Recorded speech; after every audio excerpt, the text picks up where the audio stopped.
പ്രവാസ ലോകത്തെ വാർത്തകൾ. ഉക്രൈൻ യുദ്ധത്തിന് പരിഹാരം കാണുന്നതിനായി ട്രംപ് പുടിൻ കൂടിക്കാഴ്ച ഉടൻ. ഇരു നേതാക്കളും UAE-യിൽ കൂടിക്കാഴ്ച നടത്തും. റഷ്യൻ പ്രസിഡന്റ് വ്ളാഡിമിർ പുടിനും US പ്രസിഡന്റ് ഡൊണാൾഡ് ട്രംപും തമ്മിലുള്ള കൂടിക്കാഴ്ചയ്ക്ക് UAE വേദിയാകുമെന്ന് റഷ്യൻ വൃത്തങ്ങൾ അറിയിച്ചു. പുടിനും ഉക്രൈൻ പ്രസിഡന്റ് വ്ളാദിമിർ സെലൻസ്കിയും തമ്മിൽ നേരിട്ട് ചർച്ച നടത്തിയതിനു ശേഷം മാത്രമേ പുടിനുമായി ചർച്ചയ്ക്ക് ട്രംപ് തയ്യാറാകൂ എന്നാണ് വൈറ്റ് ഹൌസ് നേരത്തെ അറിയിച്ചിരുന്നത്. സമാധാന ചർച്ചകളിൽ യൂറോപ്യൻ രാജ്യങ്ങൾ കൂടി പങ്കെടുക്കണമെന്നാണ് സെലൻസ്കിയുടെ നിലപാട്.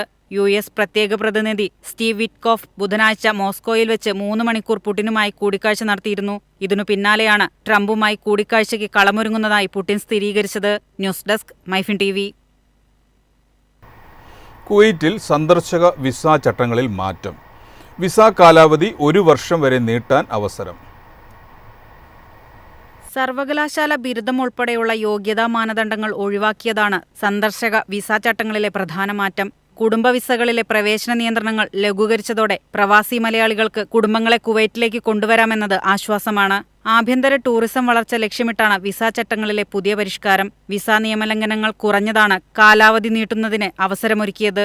കുടുംബ സന്ദർശക വിസയിലെത്തുന്നവർക്ക് രാജ്യത്ത് 3 മാസം വരെ താമസിക്കാം. വിസ കാലാവധി 6 മാസം അല്ലെങ്കിൽ 1 വർഷം വരെ നീട്ടാം. അപേക്ഷകന്റെ മുൻഗണനയും വിസ ചട്ടങ്ങൾ പാലിക്കുന്നതുമനുസരിച്ചാണ് കാലാവധി നീട്ടുന്നത്. News desk MyFin TV. സൗദിയിൽ ജോലിയിൽ നിന്നൊളിച്ചോടിയ ഗാർഹിക തൊഴിലാളികൾക്ക് പദവി നിയമാനുസൃതമാക്കാൻ 3 മാസം കൂടി സമയം അനുവദിച്ചു. മലയാളികൾ ഉൾപ്പെടെയുള്ള ഗാർഹിക തൊഴിലാളികൾക്ക് അധികൃതർ മുന്നറിയിപ്പ് നൽകിയിട്ടുണ്ട്. ഒളിച്ചോടിയ കേസിൽ അകപ്പെട്ട ഗാർഹിക തൊഴിലാളികൾക്ക് സൗദി മാനവവിഭവശേഷി മന്ത്രാലയമാണ് സമയപരിധി നീട്ടിയത്. ഗാർഹിക തൊഴിലാളികൾക്ക് അവരുടെ പദവി നിയമപരമാക്കാൻ വരുന്ന നവംബർ 11 വരെയാണ് അവസരം നൽകിയത്. മുസാനിദ് എന്ന ഓൺലൈൻ പ്ലാറ്റ്ഫോമിലൂടെ നടപടിക്രമങ്ങൾ പൂർത്തിയാക്കുന്നതിലൂടെ പുതിയ തൊഴിലുടമകൾക്ക് തൊഴിലാളികളുടെ പദവി നിയമപരമാക്കാൻ കഴിയും. അതുവഴി തൊഴിലന്തരീക്ഷം മെച്ചപ്പെടുത്തുന്നതിനും എല്ലാ കക്ഷികളുടെയും അവകാശങ്ങൾ ഉറപ്പാക്കുന്നതിനും സഹായിക്കുമെന്നും മാനവവിഭവശേഷി മന്ത്രാലയം പറഞ്ഞു. ഈ സംരംഭത്തിലൂടെ മുമ്പ് ജോലിയിൽ നിന്നും ഒളിച്ചോടി രാജ്യത്ത് നിയമവിരുദ്ധമായി താമസിക്കുന്നതുമായ ഗാർഹിക തൊഴിലാളികളെ ആവശ്യമായ നടപടിക്രമങ്ങൾ പൂർത്തിയാക്കിയ ശേഷം മറ്റു തൊഴിലുടമകൾക്ക് കൈമാറും. News desk MyFin TV.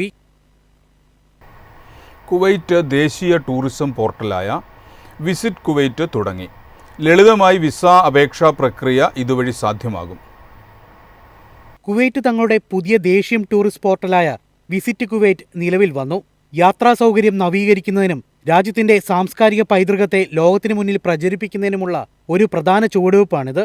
Vision 2035 പദ്ധതിക്ക് കീഴിൽ ആരംഭിച്ച പ്ലാറ്റ്ഫോം വിസ സേവനങ്ങൾ, സാംസ്കാരിക വിവരങ്ങൾ, ഇവന്റ് ലിസ്റ്റുകൾ, യാത്രാ നിർദ്ദേശങ്ങൾ എന്നിവ ഒരൊറ്റ പ്ലാറ്റ്ഫോമിൽ കിട്ടും. വിസിറ്റ് കുവൈറ്റ് ലളിതമായ വിസ അപേക്ഷകളും വിശദമായ സാംസ്കാരിക ഉള്ളടക്കവും സംയോജിപ്പിക്കുന്നു. എംബസി സന്ദർശനങ്ങളില്ലാതെ സന്ദർശകർക്ക് ഇപ്പോൾ ടൂറിസ്റ്റ്, ബിസിനസ്, ഫാമിലി അല്ലെങ്കിൽ ഔദ്യോഗിക വിസകൾക്കായി ഓൺലൈനായി അപേക്ഷിക്കാം. കൂടാതെ പ്രധാന ലക്ഷ്യസ്ഥാനത്തിലേക്കുള്ള ഗൈഡുകൾ, കുവൈറ്റിന്റെ സാംസ്കാരിക കലണ്ടറിനെക്കുറിച്ചുള്ള ഉൾക്കാഴ്ചകൾ, പ്രായോഗിക യാത്രാ ഉപദേശങ്ങൾ എന്നിവയെല്ലാം പോർട്ടൽ നൽകുന്നു. വിസ സേവനങ്ങൾക്കപ്പുറം കുവൈറ്റിന്റെ കല, പൈതൃകം, ജീവിതശൈലി എന്നിവയുടെ ഡിജിറ്റൽ ഷോക്കേസായി പോർട്ടൽ പ്രവർത്തിക്കുന്നു. News desk MyFin TV. വിമാനത്തിനുള്ളിൽ പവർ ബാങ്ക് ഉപയോഗം നിരോധിച്ച് എമിറേറ്റ്സ് എയർലൈൻസ്. ഒക്ടോബർ 1 മുതൽ നിയമം പ്രാബല്യത്തിൽ വരും. വിസിറ്റ് കുവൈറ്റ് നിലവിൽ വന്നു. പവർ ബാങ്ക് ഉപയോഗിച്ച് മൊബൈൽ ഫോണുകളോ മറ്റുപകരണങ്ങളോ ചാർജ് ചെയ്യാനോ പവർ ബാങ്ക് ചാർജർ ചെയ്യാനോ അനുവാദമുണ്ടായിരിക്കില്ല. യാത്രക്കാർക്ക് ചില നിബന്ധനകളോടെ ഒരു പവർ ബാങ്ക് കൈവശം വയ്ക്കാൻ അനുമതിയുണ്ട്. എന്നാൽ ക്യാബിനിലിരിക്കുമ്പോൾ ഇത് ഉപയോഗിക്കരുത്. എമിറേറ്റ്സ് യാത്രക്കാർക്ക് 100 വാട്ടിൽ താഴെ ശേഷിയുള്ള ഒരു പവർ ബാങ്ക് കൈവശം വയ്ക്കാം. വിമാനത്തിനുള്ളിൽ വ്യക്തിഗത ഉപകരണങ്ങൾ ചാർജ് ചെയ്യാൻ പവർ ബാങ്കുകൾ ഉപയോഗിക്കാൻ പാടില്ല. വിമാനത്തിലെ വൈദ്യുതി സ്രോതസ്സുകൾ ഉപയോഗിച്ച് പവർ ബാങ്ക് ചാർജ് ചെയ്യുന്നത് അനുവദനീയമല്ല. യാത്രയിൽ കൊണ്ടുപോകുന്ന എല്ലാ പവർ ബാങ്കുകൾക്കും അതിന്റെ ശേഷി വ്യക്തമാക്കുന്ന വിവരങ്ങൾ ഉണ്ടായിരിക്കണം. സമീപകാലത്ത് പവർ ബാങ്കുകൾ ഉപയോഗിക്കുന്ന യാത്രക്കാരുടെ എണ്ണത്തിൽ ഗണ്യമായ വർധനവുണ്ടായിട്ടുണ്ട്. ഇത് വ്യോമയാന മേഖലയിലുടനീളം വിമാനങ്ങളിൽ ലിഥിയം ബാറ്ററി സംബന്ധമായ അപകടങ്ങളുടെ എണ്ണത്തിലും വർധനവിന് കാരണമായി. ഈ അപകട സാധ്യതകൾ കുറയ്ക്കുന്നതിനായി സമഗ്രമായ ഒരു സുരക്ഷാ അവലോകനത്തിന് ശേഷമാണ് ദുബായ് വിമാന കമ്പനിയായ എമിറേറ്റ്സ് എയർലൈനിന്റെ ഈ തീരുമാനം. News desk MyFin TV.